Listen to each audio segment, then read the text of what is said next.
Selamat pagi, nama saya Jose Timothy Chiang, kelas 8 SMPS Harapan Bangsa Batam.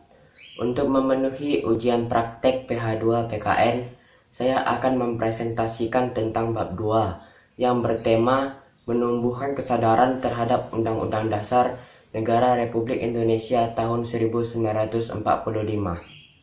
Undang-Undang Dasar Negara Republik Indonesia tahun 1945. Pembukaan.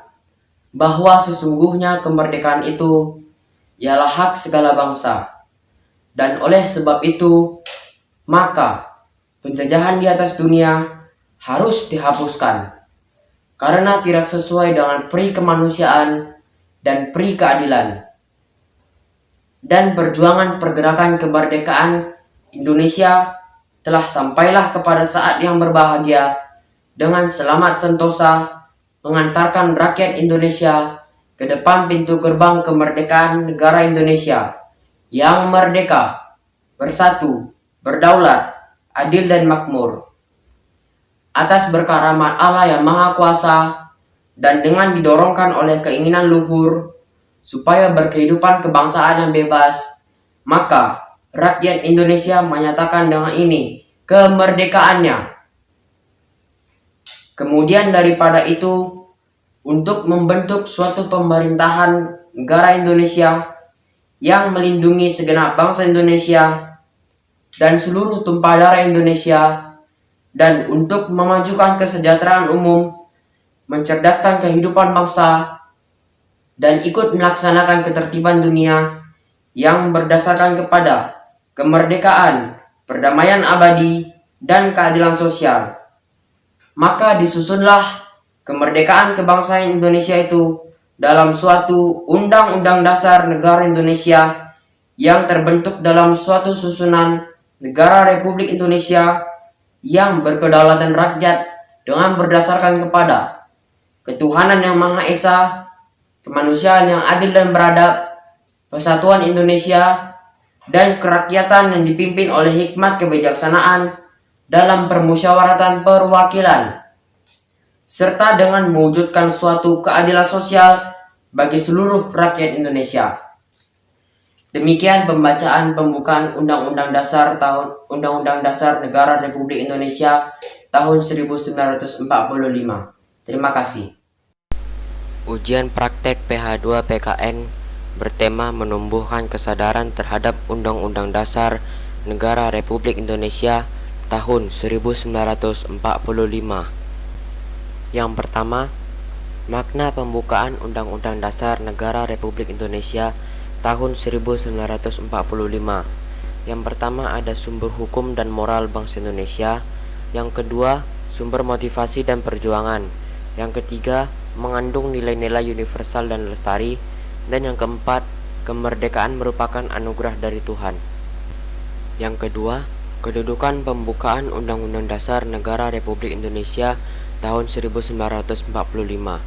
Kedudukan pembukaan Undang-Undang Dasar adalah bersifat kuat dan tetap. Yang ketiga, hubungan antara pembukaan Undang-Undang Dasar dan teks proklamasi. Pada alinea pertama ada keteguhan bangsa Indonesia dalam membela kemerdekaan dalam melawan penjajah. Yang kedua, kemerdekaan adalah hak segala bangsa. Pada alinea kedua terdapat kemerdekaan yang dicapai merupakan hasil melawan penjajah dan harus segera dinyatakan. Yang kedua, kemerdekaan bukanlah akhir dari perjuangan, tapi harus dilanjutkan dengan mewujudkan negara Indonesia yang bersatu, berdaulat, adil dan makmur. Dalam alinea ketiga, kemerdekaan merupakan berkat rahmat Allah yang Maha Kuasa.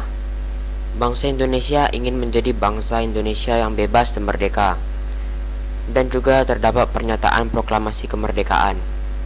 Dalam alinea keempat terdapat tujuan bangsa Indonesia, yaitu melindungi segenap bangsa Indonesia dan seluruh tumpah darah Indonesia, memajukan kesejahteraan umum, mencerdaskan kehidupan bangsa, dan ikut melaksanakan ketertiban dunia yang berdasarkan kepada kemerdekaan, perdamaian abadi, dan keadilan sosial. Lalu ada kemerdekaan bangsa Indonesia yang disusun dalam suatu Undang-Undang Dasar Negara Republik Indonesia tahun 1945. Selanjutnya terdapat juga susunan negara Republik Indonesia dan sistem pemerintahan negara berdasarkan kedaulatan rakyat. Lalu terakhir, dasar negara Indonesia adalah Pancasila. Lalu yang nomor keempat, makna alinea pembukaan Undang-Undang Dasar tahun 1945.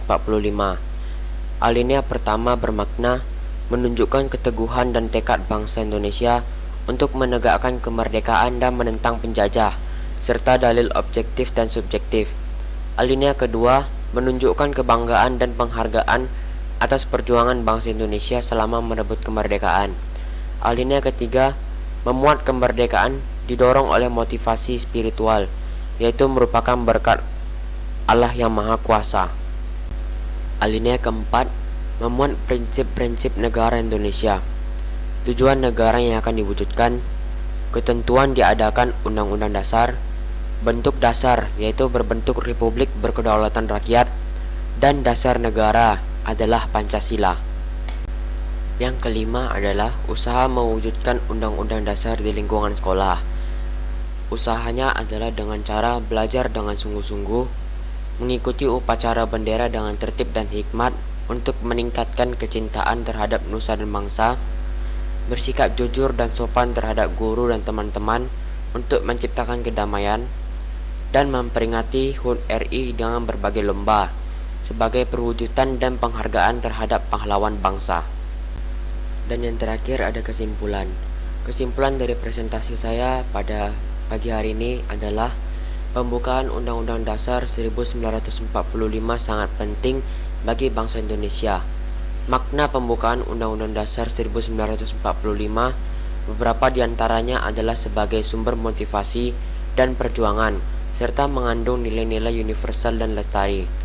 Pembukaan Undang-Undang Dasar 1945 mempunyai kedudukan di mana pembukaan menempati posisi yang tetap dan bersifat kuat.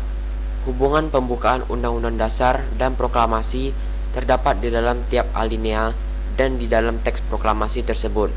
Pembukaan Undang-Undang Dasar 1945 juga mempunyai makna mendalam dalam tiap alineanya. Kita sebagai anak remaja juga dapat mewujudkan Undang-Undang Dasar 1945 di sekolah, salah satunya dengan belajar giat. Demikianlah presentasi saya mengenai menumbuhkan kesadaran terhadap Undang-Undang Dasar Negara Republik Indonesia tahun 1945. Terima kasih.